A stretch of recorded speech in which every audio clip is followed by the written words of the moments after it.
Alright, today we're going to go on everybody's favorite app, TikTok, and I hope we don't run into any questionable videos. I ask you question, you say me true, okay? Of course. Other night on bowl, what kind of fuck you give me? What? What kind of fuck you give me? What kind? I don't... American people, 8 kind of fuck. Love fuck, hate fuck, sex only fuck, break up fuck, make up fuck, drunk fuck, buddy fuck, pity fuck. Okay, I have no idea where you heard that.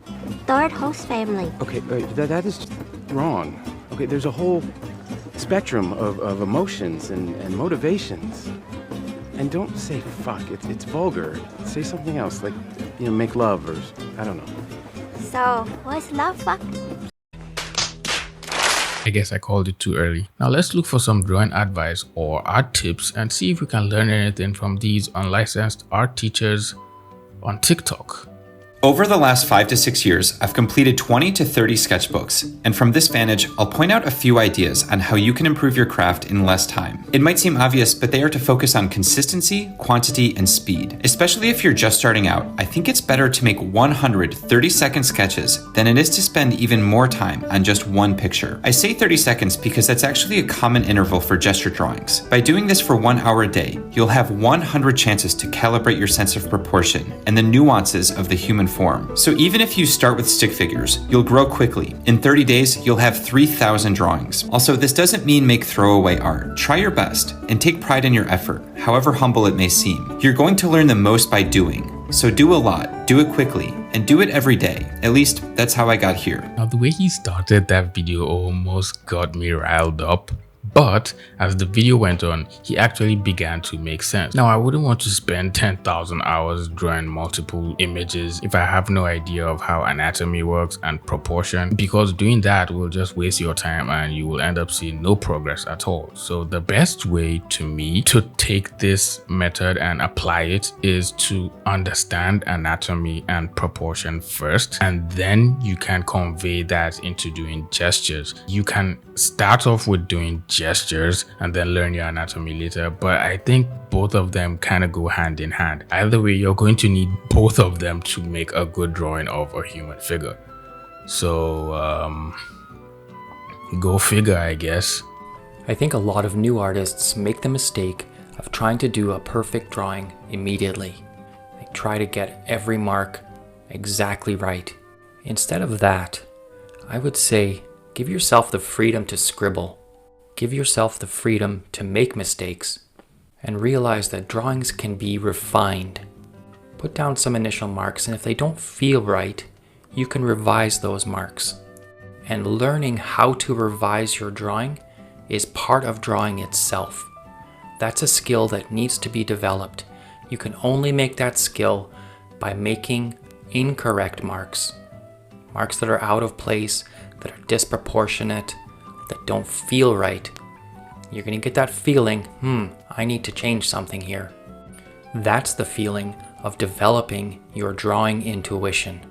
It's really valuable, and it's going to make you a better artist. I feel like this is just forcing yourself to make mistakes even when you don't have to. I mean, I guess, yes, you can do sketches and refine them if you see something that's wrong. But if you're making a sketch or you're making an underlying drawing and you don't see anything wrong with your proportions or your anatomy, you don't have to force yourself to make an out of place mark or line just so you can later come in and try to fix it by using your drawing intuition. It just comes to you naturally, so you don't have to force yourself to make mistakes. Obviously, when you're making sketches, you might draw some parts of the body that will be out of proportion, and if you've been studying your proportions and anatomy for a while, or if you've just been doing figure drawings, you should be able to tell what part of your drawing is looking wonky or what part of your anatomy needs to be fixed without having to just make a bunch of mistakes and try to cover them up later. So I guess this tip might work for some people, and it probably won't work for everybody else. Stop drawing sketches like this. You are ruining your art. Humans don't look like that. Our shoulders have way more range of motion than this, and our legs are really far from straight lines. Everybody's going to draw a little bit differently, but you should start off all of your sketches with a shape kind of like this. You can draw it super fast, which means your proportions are way more likely to stay correct. If you spend a lot of time putting unnecessary details into your construction sketch, you'll quickly lose track of the larger picture, which is more likely to drive your proportions way off into the weeds. Don't draw a complete stick figure though. The shape of our ribcage and pelvis affects poses a lot. From here you'll want to mark out the joints, and then start to add volume. But our limbs change shape as they bend, which is why this tube method is really just holding you back. There's so much truth in what she said, but the way she just said it just made it sound so funny. I think those mannequins are just used to help you understand how poses work, and they're not generally meant for you to use them as your underlying figure before you draw your anatomy all over that.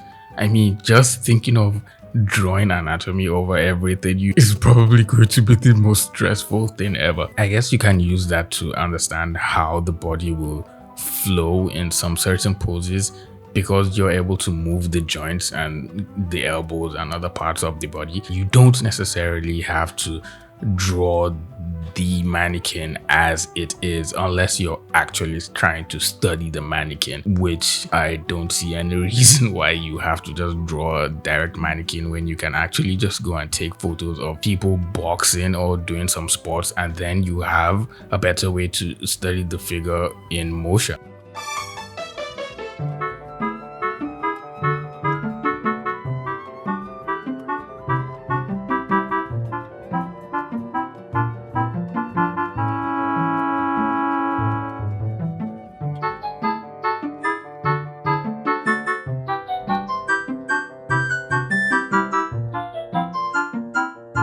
Oh wow, that's pretty cute.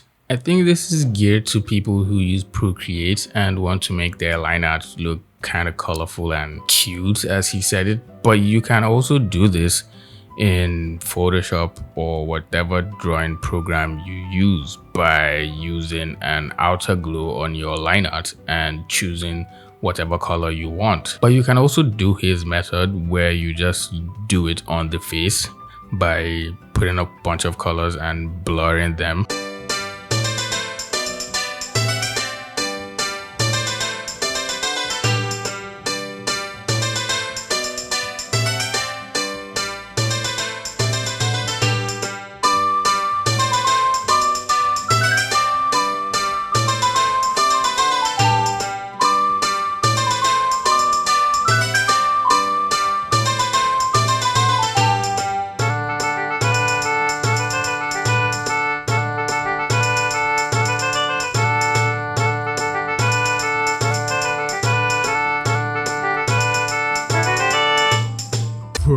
This just reminded me of university. Our art lecturer, he'll have us just go outside and just draw random things. Sometimes they will take us to literally trash. They will take us to trash and make us just draw trash. Or sometimes they'll take us to an abandoned truck or something and tell us to draw that without telling us the point of what we were doing, why we're doing that, or what we're supposed to be learning as we're doing that. And this kept on happening till I left that school. I can't remember one time when a lecturer actually told us what we're supposed to be learning in that drawing. They just kept on making us draw without teaching us anything. How I approach it after years and years of doing it without knowing what I was doing, thank you university teachers. First thing I will keep in mind is just trying to nail my proportions. If you have multiple things in your image, if you have multiple subjects in your image, you have to make sure the proportions between all of them are accurate. At least if it's not the same as what you're seeing, at least just make sure they're in proportion within your own drawing. And then the next thing I'll try to focus on is the light direction and just making sure my shading is correct. Books and watching tutorials helped me a ton. Right now there is a ton of other different artists that you can learn from,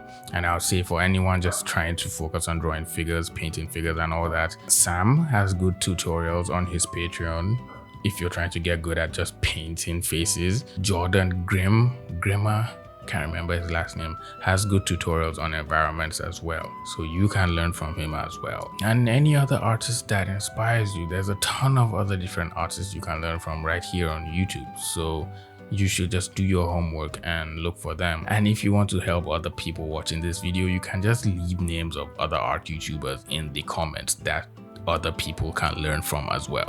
How to draw belly buttons. Let's get started. Literally like all kinds of belly buttons you can do. So I'm gonna show you a few ways I do mine. People usually just draw a circle, like, you know, like this. That looks weird, like, nah. Instead, draw the letter A. Okay, now go inside and add 2 swooping lines like that, and boom, that looks much more natural.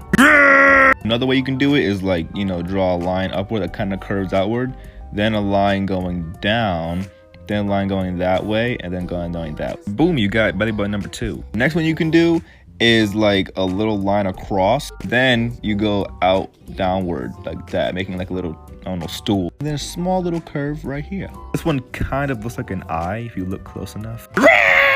Next one, you're gonna have like a 2 slanted lines like this, and then make a line like that, and a line like that. That's more narrow looking. The next one is my favorite one.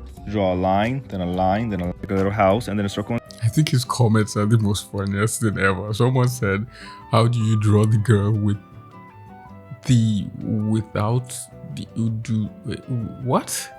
How do you draw a girl without a shirt? Please show me. I guess you have to show them now, AJ. Let's get started.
That was a really ridiculously long process. I think if you're trying to draw the eye, you just need to get the shape first, instead of just drawing a circle over and over and over and over again until it looks like a circle, and then you draw the shape over that. That's just taking so much time. You can't do this without doing all that, I guess. But if it works for you, that is totally fine. You can do whatever. You don't have to switch your methods for another person's method. Just keep doing you. Just keep doing what works for you, and make sure you're comfortable doing that. No pressure. No pressure at all. Anyway, that's all the videos I can allow myself to watch today. Maybe some other time we will watch more videos, and you can tag me in your videos or share some funny videos or art tips you see with me on Twitter or Instagram, and I might make a video out of them. If you enjoyed this video, please leave it a like, drop this video a like, share it with a friend, and subscribe to my channel if you're new here. With that being said, I will see all of you pretty penguins next week in the next video. Peace.